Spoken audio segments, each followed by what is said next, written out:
Praise lord ಎಲ್ಲರಿಗೂ. ನನ್ನ ಹೆಸರು ಫಾತಿಮಾ ರಾಜ್, ನನ್ನ ಹಸ್ಬೆಂಡ್ ಹೆಸರು ರೇವರೆಂಡ್ ಶಾಂತರಾಜ್, ನನ್ನ ಮಗಳ ಹೆಸರು ಶಿಫಾ ರಾಜ್. ನಾನು ನನ್ನ ಸಾಕ್ಷಿಯನ್ನು ಯೂಟ್ಯೂಬ್ದಲ್ಲಿ ಹೇಳೋದು ಒಂದು ಉದ್ದೇಶ ಏನು ಎಂಬುದಾಗಿ ಇವತ್ತು ನಾನು ಒಂದು ವಿಡಿಯೋನ ಮಾಡ್ತಾಯಿದ್ದೀನಿ. ಅದಕ್ಕಾಗಿ ನಾನು ಸೆಕೆಂಡ್ ವಿಡಿಯೋ ಮಾಡ್ತಾಯಿದ್ದೀನಿ. ನೆಕ್ಸ್ಟ್ ವಿಡಿಯೋದಲ್ಲಿ ನಾನು ನನ್ನ ಬಾಲ್ಯ ಅಥವಾ ನನ್ನ ಚಿಕ್ಕ ವಯಸ್ಸದ ಕಥೆಯನ್ನು ಸ್ಟಾರ್ಟ್ ಮಾಡೋಕ್ಕೆ ಹೋಗ್ತಾಯಿದ್ದೀನಿ. ಅದಕ್ಕಿಂತ ಮುಂಚೆ ನನಗೆ ಯೋಚನೆಗಳು ಬಂತು. ನಾನು ಪ್ರಾರ್ಥನೆ ಮಾಡುವಾಗ ಫಸ್ಟ್ ನಾನು ನನ್ನ ಕೇಳುವಂಥ ಎಲ್ಲ ಸಿಸ್ಟರ್ಸ್ ಆ್ಯಂಡ್ ಬ್ರದರ್ಸ್ಗೆ ನಾನು ಉದ್ದೇಶ ಏನು ನನ್ನ ಸಾಕ್ಷಿ ಹಾಕೋದು ಅಂಥೇಳಿ ನಾನು ಸ್ವಲ್ಪ ಒಂದು ವಿಡಿಯೋನು ಮಾಡಿ ಹಾಕೋಣ ಮೊದಲು, ಆನಂತರ ನನ್ನ ಸಾಕ್ಷಿಯನ್ನು ಪ್ರಾರಂಭ ಮಾಡೋಣ ಅಂತ ಯೋಚನೆ ಮಾಡಿ ನಾನು ಇವತ್ತು ಎರಡನೇ ವಿಡಿಯೋನು ಮಾಡ್ತಾಯಿದ್ದೀನಿ. ಯೂಟ್ಯೂಬ್ದಲ್ಲಿ ಹಾಕೋದು ನನ್ನ ಸಾಕ್ಷಿ ಅದರ ಉದ್ದೇಶ ಏನೆಂದರೆ ಹೆಣ್ಣು ಮಕ್ಕಳನ್ನು ಎಂಕರೇಜ್ ಮಾಡೋಕ್ಕೋಸ್ಕರ, ಸಪೋರ್ಟ್ ಮಾಡೋಕ್ಕೋಸ್ಕರ ಯಾವ ಥರ ಅವರು ಸ್ಟ್ರಾಂಗ್ ಆಗಿ ನಿಲ್ಲಬೇಕು, ಕಷ್ಟಗಳು ಬಂದಾಗ, ಕಣ್ಣೀರುಗಳು ಬಂದಾಗ, ಅಲ್ಲಿ ಸುಸೈಡ್ ಮಾಡ್ಕೊಳ್ಳೋಕ್ಕೆ ಅಥವಾ ಆತ್ಮಹತ್ಯೆ ಮಾಡ್ಕೊಳ್ಳೋಕ್ಕೆ ಟ್ರೈ ಮಾಡಬಾರ್ದು.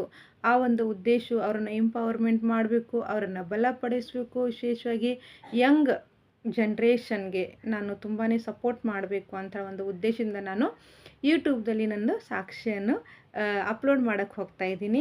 ಆಮೇಲೆ ಸೆಕೆಂಡ್ ಏನಂತಂದರೆ, ಈಗಿನ ಜನ್ರೇಷನ್ಗೆ ಅಥವಾ ನ್ಯೂ ಜನ್ರೇಷನ್ಗೆ ಬುಕ್ ಓದುವಂಥ ಇಂಟ್ರೆಸ್ಟ್ ತುಂಬ ಕಡಿಮೆ ಇದೆ. ಇವಾಗ ಯಾರೂ ಬುಕ್ ಹೋಗಲ್ಲ, ಜಾಸ್ತಿ ಸೋಷಿಯಲ್ ಮೀಡಿಯಾ ಯೂಸ್ ಮಾಡ್ತಾ ಇದ್ದಾರೆ. ಯೂಟ್ಯೂಬ್ ಆಗಲಿ, ಫೇಸ್ಬುಕ್ ಆಗಲಿ, ಇನ್ಸ್ಟಾಗ್ರಾಮ್ ಆಗಲಿ. ಅದೇ ನನಗೆ ಯೋಚನೆಗಳನ್ನು ಬಂತು, ನಾನು ಯಾಕೆ ಯೂಟ್ಯೂಬ್ದಲ್ಲಿ ನನ್ನ ಸಾಕ್ಷಿಯನ್ನು ನಾನು ಪ್ರಾರಂಭ ಮಾಡಬಾರ್ದು. ಎಷ್ಟೋ ಯೌವನಸ್ಥರು, ಹೆಣ್ಮಕ್ಕಳು ಯೂಟ್ಯೂಬನ್ನು ಜಾಸ್ತಿ ಉಪಯೋಗ ಮಾಡ್ತಾ ಇದ್ದಾರೆ. ಅದಕ್ಕೆ ನಾನು ಈ ಒಂದು ನನ್ನ ಉದ್ದೇಶವಾಗಿ ನಾನು ಇವತ್ತು ನನ್ನ ಸಾಕ್ಷಿಯನ್ನು ಯೂಟ್ಯೂಬ್ದಲ್ಲಿ ಹಾಕೋಕ್ಕೆ ರೆಡಿಯಾಗಿದ್ದೀನಿ. ಈ ಥರ ವಿಷಯದಲ್ಲಿ ನಾನು ತುಂಬ ವರ್ಷದಿಂದ ಪ್ರಾರ್ಥನೆ ಮಾಡಿದ್ದೀನಿ.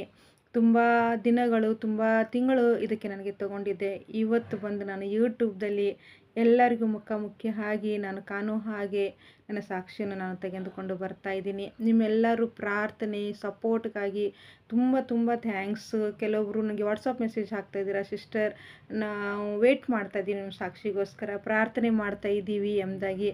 ಅದರ ಎಲ್ಲ ಸಿಸ್ಟರ್ ಆ್ಯಂಡ್ ಬ್ರದರ್ಸ್ಗಾಗಿ ತುಂಬ ತುಂಬ ಥ್ಯಾಂಕ್ಸು, ವಂದನೆಗಳು. ನಿಮ್ಮ ಪ್ರಾರ್ಥನೆ ನನಗೆ ಕಂಟಿನ್ಯೂ ಬೇಕು, ನಿಮ್ಮ ಸಪೋರ್ಟ್ ನನಗೆ ಬೇಕು. ನಾನು ಭಾಳಷ್ಟು ಹೆಣ್ಣು ಮಕ್ಕಳನ್ನು ಜೀವನವನ್ನು ಕಟ್ಟುವ ಹಾಗೆ, ಕುಟುಂಬವನ್ನು ಕಟ್ಟುವ ಹಾಗೆ, ಅವ್ರಿಗೊಂದು ಮೋಟಿವೇಶನ್ ಮಾಡುವ ಹಾಗೆ ದೇವರು ನನ್ನನ್ನು ಉಪಯೋಗ ಮಾಡಲಿ ಎಂಬುದಾಗಿ ದಯವಿಟ್ಟು ಎಲ್ಲರೂ ಪ್ರಾರ್ಥನೆ ಮಾಡಿ. ದೇವರು ನಿಮ್ಮೆಲ್ಲರನ್ನು ಆಶೀರ್ವಾದ ಮಾಡಲಿ. God bless you all. Amen. Thank you.